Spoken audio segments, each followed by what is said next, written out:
So if you clicked on this video thinking you were going to see something like this,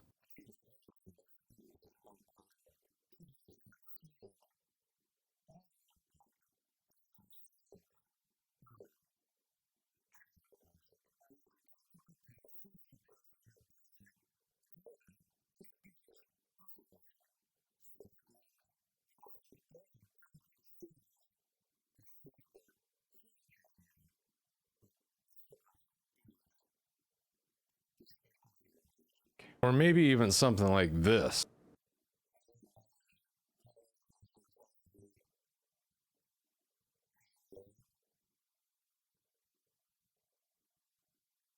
I got to tell you, this is not the channel. There are a lot of channels out there. You can find that kind of stuff all day long, but this is not it. I don't know what these speakers are going to sound like in your room, with your ears, with your amplifier, with your music. Nobody can tell you what speakers are going to sound like in your room. There's no point of trying to explain what I hear out of these speakers. You have to experience it and listen to speakers yourself. All of these speakers sound really good to me. And if you want my reasons for why I picked these speakers, after buying, selling, and repairing a lot of speakers over the years, then stick around, because this is the right channel.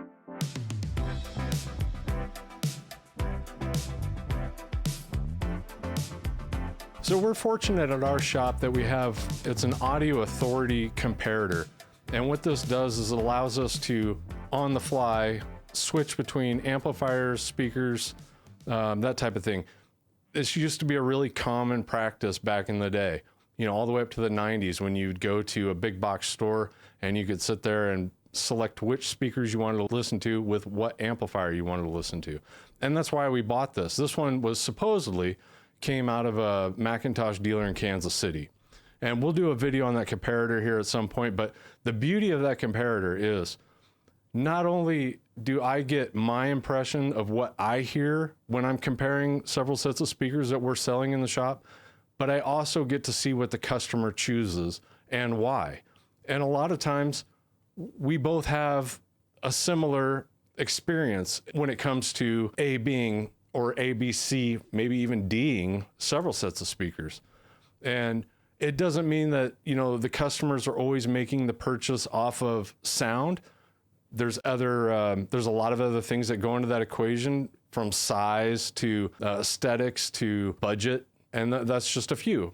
Sound is definitely in there, but if we all bought speakers strictly on the sound and we didn't care about how they looked or how big they were, it'd be a completely different world out there when it comes to speaker manufacturing. And that's not what it is. The funny thing is, after, you know, several years of using that comparator and allowing customers to pick between speakers and audition several sets of speakers, I can almost look at the speakers that we have for sale at any given time and get a good idea of what's going to sell the quickest, what's going to A/B well against another one. And sometimes if I have too many speakers or more speakers than I have room to showcase, I will try and pair speakers knowing that one speaker is going to beat out another one.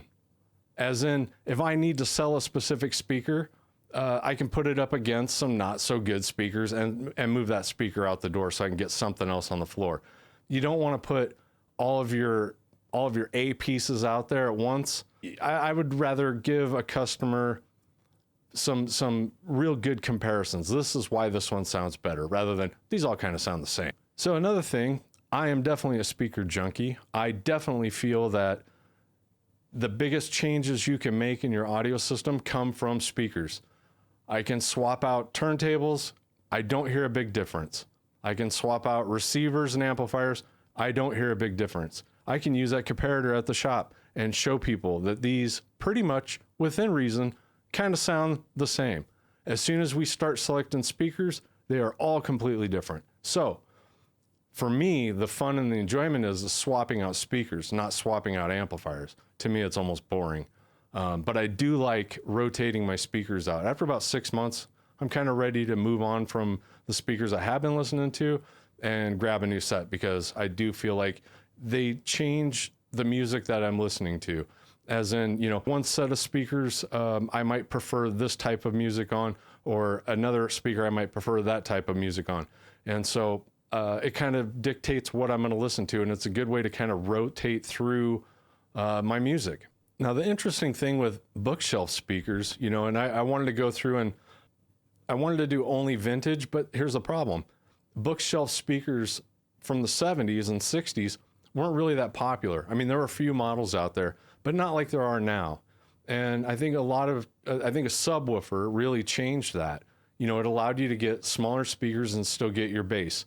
And even though they had subwoofers in the 70s, they were nowhere near as popular as they are now, not even by a long shot. So there's kind of a inflection point, I think is what it's called, where there weren't very many bookshelves in the 70s. And then once the subwoofers started coming into play, more bookshelves sold, large speakers, you know, they stopped manufacturing as many because, once again, you were able to get that large sound that you could with two big box speakers out of a subwoofer and two smaller speakers. I think that's the reason why they didn't make a lot of them in the 70s, and you see more of them now. However, into the 80s, the smaller bookshelf did become more popular. So for this list, we're going to use speakers from the 70s and 80s. So the cutoff will be 1990. And then one criteria we had is I went through eBay and made sure I could find these speakers for under $200, including shipping. And everything on the list I found for under $200. All right, now we're done with that. Let's get on to the list. And I'm not going to order these. There's not a best and there's not a worst. These are just the speakers that if I see them out on the floor and a customer's coming in to buy bookshelves, these are the ones that sell the fastest. They're the ones that the customers pick the most out of every other speaker. We sell a lot of these speakers. So here we go. Okay, so my first speaker on the list, and probably the most controversial speaker on the list, and I almost didn't include it on here. And I said, you know what?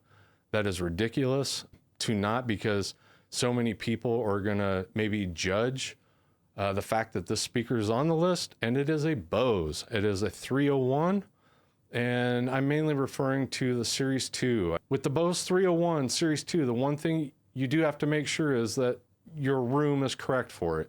These don't go in every room well. They don't go in every situation well. Bose are always kind of situational.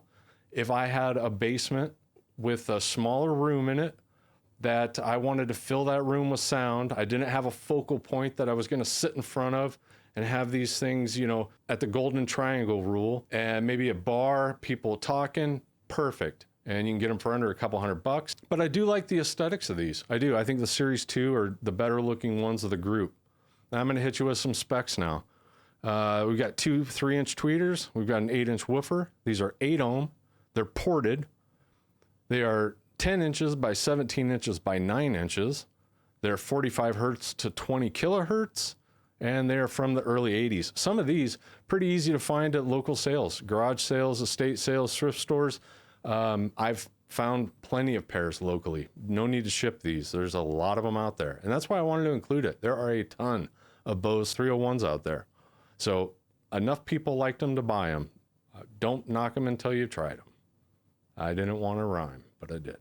All right, next we got the JBL Model J216. This is an 8 ohm speaker. It's 87 dB efficient.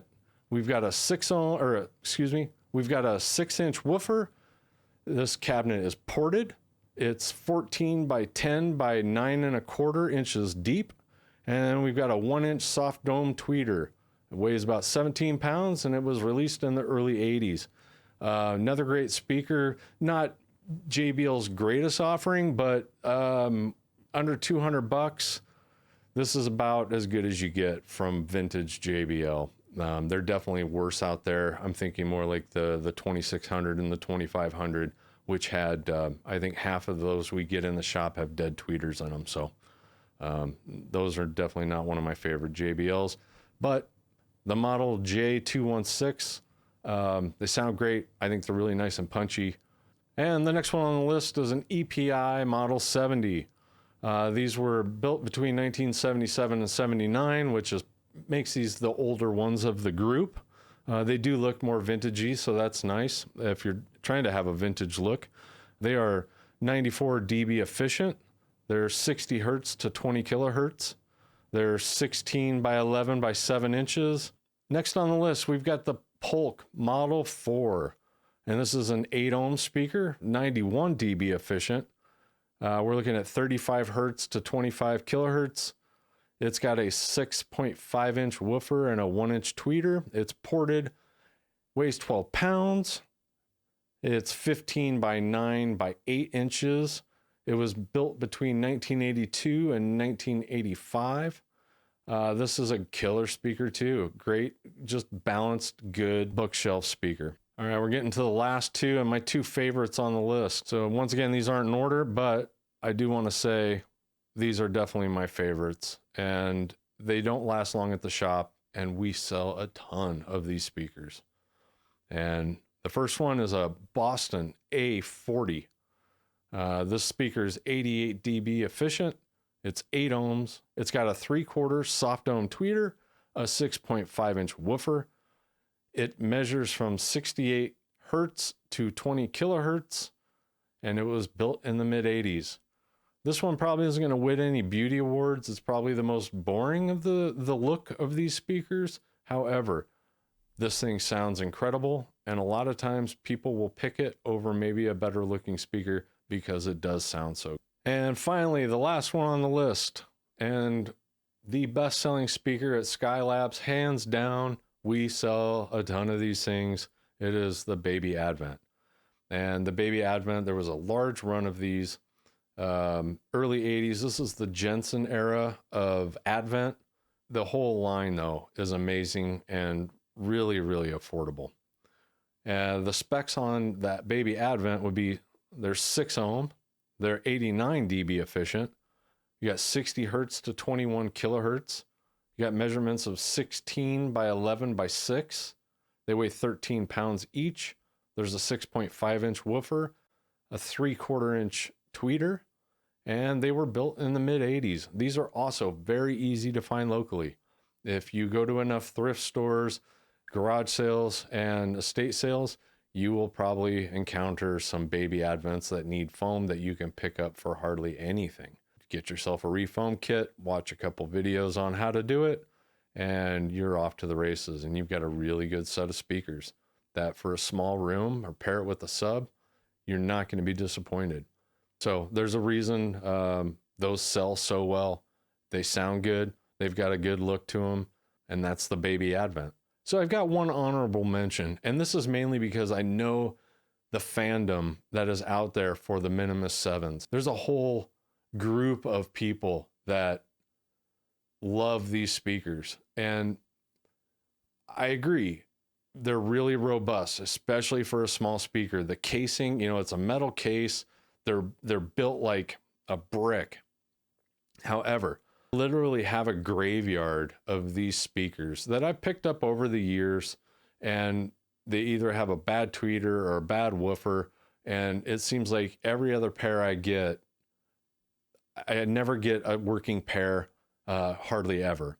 So I get it. They're made well. You can use them inside. You can use them outside. The bass on them is, they say they're rated to like 70 or 60. I don't see that at all. I don't see these things getting down below 100 hertz, honestly. There's hardly any bass. They are very accurate, but you know, besides them being so stout physically, I don't think they're all that, but that's just my opinion. Everybody's entitled to theirs, of course. And you know, if once again, if I miss something, leave your comment. You know, let me know which ones I missed, because I definitely missed the Pioneers on the last video, on the one about you know, low wattage receivers.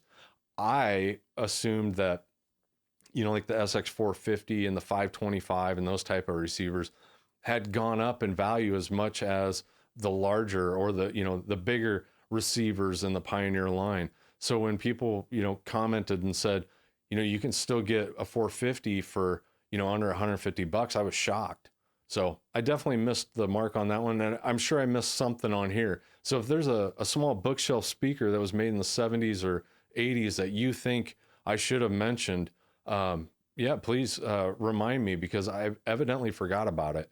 But yeah, I appreciate you getting to the end once again. I appreciate everybody that's coming to the store this week and giving us positive feedback about the YouTube videos that we put out so far. And yeah, I really appreciate it. Thank you all